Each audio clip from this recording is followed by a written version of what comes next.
નમસ્કાર દોસ્તો કે ટીવી યુટ્યુબ ચેનલમાં તમારું સ્વાગત છે। આજના સુપર ફાસ્ટ સમાચાર જણાવું તે પહેલા ચેનલને સબસ્ક્રાઇબ કરી દેજો। આજના પ્રથમ સમાચારની વાત કરીએ તો આરબીઆઈએ 2000 બાદ હવે 500 રૂપિયાની નોટ અંગે અગત્યની માહિતી જાહેર કરી।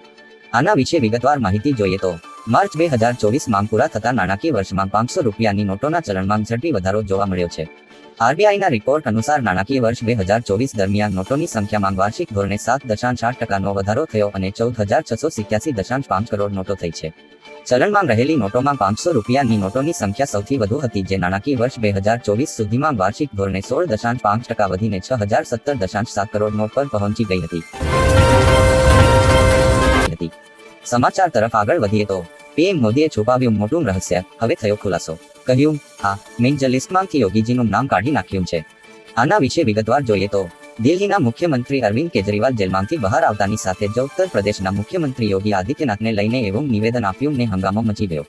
તેમણે 16 મેના રોજ એક પ્રેસ કોન્ફરન્સમાં દાવો કર્યો હતો કે જો ભારતીય જનતા પાર્ટી બીજેપી ત્રીજી વખત સત્તામાં આવશે તો વડાપ્રધાન નરેન્દ્ર મોદી 75 વર્ષના થતાં જ તેઓ અમિત શાહને વડાપ્રધાન અને યોગી આદિત્યનાથને મુખ્યમંત્રી પદ પરથી દૂર કરવામાં આવશે।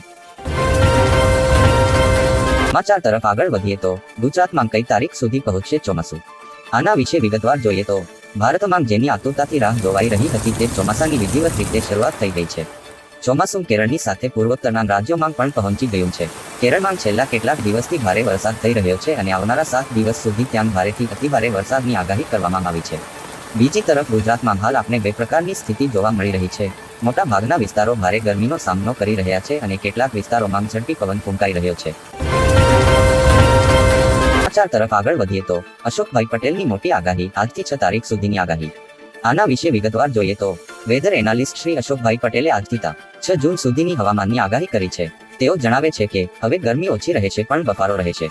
નોર્મલ મહત્તમ તાપમાન 41-42 ડિગ્રી ગણાય। આગાહી સમયમાં તાપમાનની રેન્જ 40-43 ડિગ્રીની રહેશે। પવનનું જોર યથાવત રહેશે તો આગાહી સમયમાં 50% પ્રી મોન્સૂન એક્ટિવિટીની શક્યતા રહેલી છે। સમાચાર તરફ આગળ વધીએ તો 7મા તબક્કાના મતદાન વચ્ચે અખિલેશ યાદવનો મોટો દાવો, કહ્યું ભારત કેટલી સીટો જીતશે। આના વિશે વિગતવાર જોઈએ તો લોકસભા ચૂંટણીના 7મા તબક્કામાં ઉત્તર પ્રદેશની 13 બેઠકો પર મતદાન ચાલી રહ્યું છે। આ વોટિંગ વચ્ચે સપા પ્રમુખ અખિલેશ યાદવે જીતનો મોટો દાવો કર્યો છે। લોકસભા ચૂંટણીના 7મા તબક્કા માટે મતદાન ચાલી રહ્યું છે અને ઉત્તર પ્રદેશમાં 7મા તબક્કામાં 13 બેઠકો માટે મતદાન ચાલી રહ્યું છે। આ દરમિયાન સમાજવાદી પાર્ટીના વડા અખિલેશ યાદવે મોટો દાવો કર્યો છે। તરફ આગળ વધીએ તો ગુજરાતભરમાં ચેકિંગનો ધમધમાટ શરૂ। અમદાવાદમાં 93 તો સુરતમાં 739 મિલકતો સીલ, હવે તંત્ર જાગ્યું। આના વિશે વિગતવાર જોઈએ તો રાજકોટ અગ્નિકાંડ બાદ આખા રાજ્યમાં ચેકિંગનો ધમધમાટ ચાલી રહ્યો છે। ત્યારે અમદાવાદમાં ચેકિંગ દરમિયાન ફાયર એનઓસી, બીએમ પરમિશન ન ધરાવતા એકમો સીલ કરાયા છે। ત્યારે પ્રતિષ્ઠિત કાફેથી લઈને હોસ્પિટલો સીલ કરવામાં આવી છે। અલગ અલગ વિસ્તારના અર્બન કાફે, ટી પોસ્ટ પણ સીલ કરાયું છે। 3 દિવસમાં 703 એકમોમાં ચેકિંગ કરાયું છે, જેમાંથી 93 એકમો સીલ કરાયા છે। ગુજરાતના રોજના સમાચાર જોવા જાણવા અમારી ચેનલને સબસ્ક્રાઇબ કરી લેજો।